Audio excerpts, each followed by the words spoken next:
Welcome to Bhroman Braapsody. This is day number 4 of my ultimate coast to coast. This is Fairbanks, Alaska, and we're gonna head up to Prudhoe Bay. The first stop is gonna be at Wiseman for tonight. There's my bike, there's Wish to Ride, and we are gonna go up that way. Hopefully not do something too stupid. Stay tuned, let's go.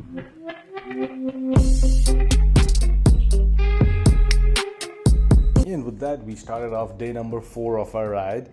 Both Wish to Ride and I were super excited because we were gonna take on the mighty Dalton Highway, and that's been a bucket list item for a long time. And I've been meeting a lot of folks who'll take a look at my bike at the Multistrada 1200S Touring, and they're like, "Are you sure this is the bike to do the Dalton on? Because 17-inch front wheels, no knobbies, and it's a Ducati. We don't see a lot of those up here." And I've always been like, well, we're gonna find out what could go wrong. Okay, and a huge shout out to our sponsors who helped me with these rides and let me go and have these amazing experiences and share with you guys. So Fusion 9 and Sunhouse Hospitality, thank you guys so much. Go check them out, show them some love. All right, so we made it to the entrance of the Dalton Highway. But look at those views in the distance. And then going up that way. So we were really excited to see the sign for the Dalton, and as soon as we got on it, there was construction right away. So we got behind the pilot car, and they took us at a certain pace going through these places. And this is where I had that first thought in my mind, like, hey, are you sure, bro man, that this is the best bike? But I'm like, hey man, now we're just way in too deep, so we're gonna take it and go. We're gonna run with it. We're gonna run with it and see. And there's always construction going on the Dalton because they're trying to grade the roads or whatever, just to make sure that it's in good condition. The road's in good condition.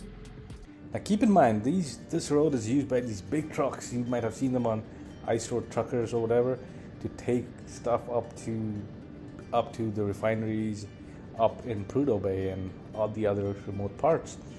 And parts of the Dalton are paved, and it looks super nice, and it's fun to fly on these, and the views are amazing. Their views are really amazing, and we lucked out because this has been a beautiful few days in Alaska.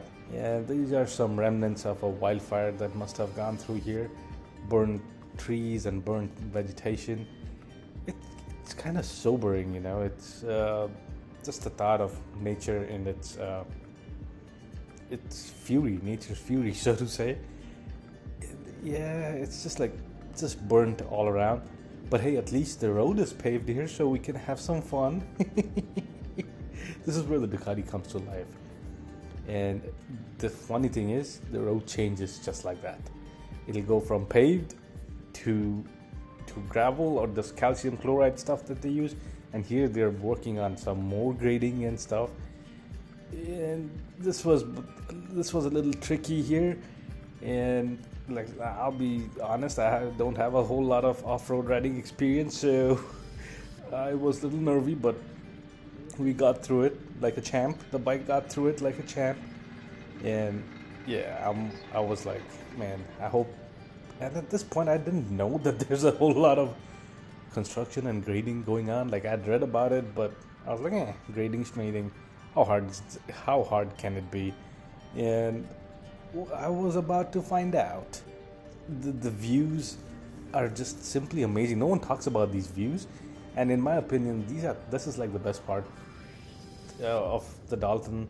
Yes, this is the best part about the Dalton, because it's got this calcium chloride material and gravel all over it, but you still have some really beautiful views, and it's different. And as we were riding along, we came across this bike. It's a Harley Pan America, and it looked like it's been abandoned here or just been left here. So checked it out, and we're like, all right, let's keep going, because looked like the bike was chained to the ground, and we still had lots of stuff to do. And the Dalton is also super dusty.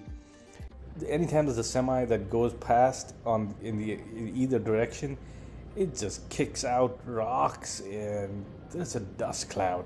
And if it's in front of you, it's just gonna kick up all sorts of rocks and stuff. And if there's a semi in front of you, it just makes it so difficult to see. So difficult to see. Here I'm trying to pass the semi. I don't know if the camera's capturing it. I don't think the camera's doing it a lot of justice. You can see a little bit out of it, like the outline, but yeah, it's like, I hope there's nobody coming from the other side.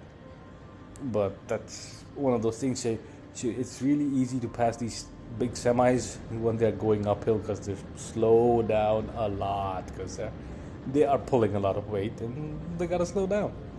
And when they're going in the other direction, though, they're kicking up rocks and they throw out this dust cloud, and you're like, holy crap, what's going on? And the whole time the bike's kind of doing this little dance that it does, because when it's dusty, it's usually like you're going through gravel.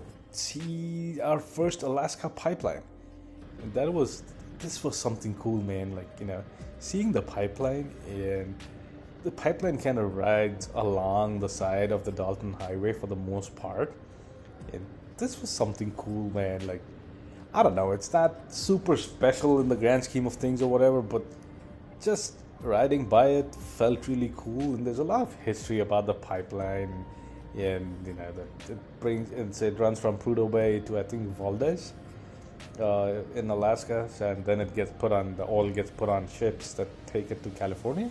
I could feel the front end like dancing around, and then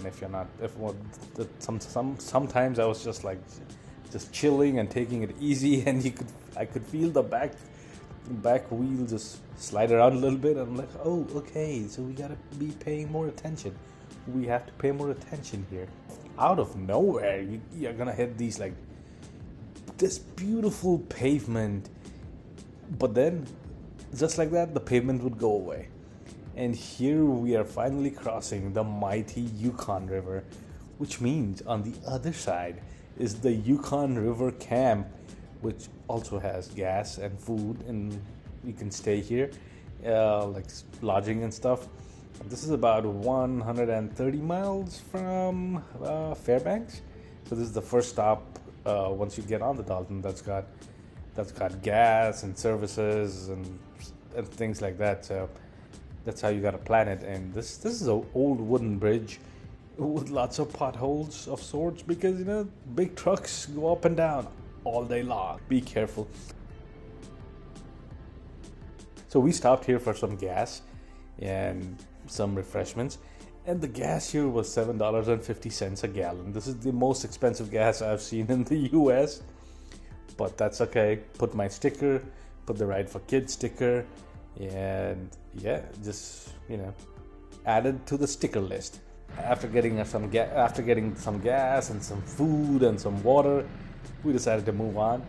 And at this point, I realized is that I did not make a video about the Yukon River Camp, which I decided to do on my way back. So y'all will have to wait for the part where I'm coming back and I show you around the Yukon River Camp, and we stay a night at the Yukon River Camp on the way back. So stay tuned for that. That'll come out later on. But now we decided to, and at this point we're just heading up to Wiseman or Coldfoot. Coldfoot is the next stop with gas and food and lodging and whatnot. The views here are something else. They really are something else. Like, Alaska is so remote and so untouched. It's just, I don't know. I just find this super beautiful. And yeah, you gotta pay attention when you're riding on the Dalton Highway. You just can't just be admiring the scenery, because you do that, and then all of a sudden you feel the bike sliding around and you're like, holy crap, I need to be paying attention here. But after riding on it for a little bit, I mean, you get the hang of the road and the bike, but even then it slides around once in a while. But the good news is there's not a whole lot of traffic here, so you just gotta watch out for oncoming traffic. And and you gotta make sure that you keep checking your mirrors to see that there are no big semis or trucks behind you, because the trucks here have the right of way. The big rigs, they have the right of way. So if they're coming up behind you, just pull over, let them pass, because we are here at the Arctic Circle. We made it to the Arctic Circle. Yeah. That too on a Ducati. That's what's up. That's what's up. And yeah, so this was a really cool experience. Just standing by the Arctic Circle sign, and our bikes made it, man, pretty flawlessly. And it was like, I am really digging my old girl. But you can't beat this, man. Made it to the Arctic Circle. Who would have thunk it? Who would have thunk it? Not I. The sun barely sets here because we're after the summer solstice. But we still have to make our way back, our way up to Coldfoot, and then get to Wiseman for the night. Thanks for watching, you guys. Keep your knees in the breeze. See you soon. Bro out.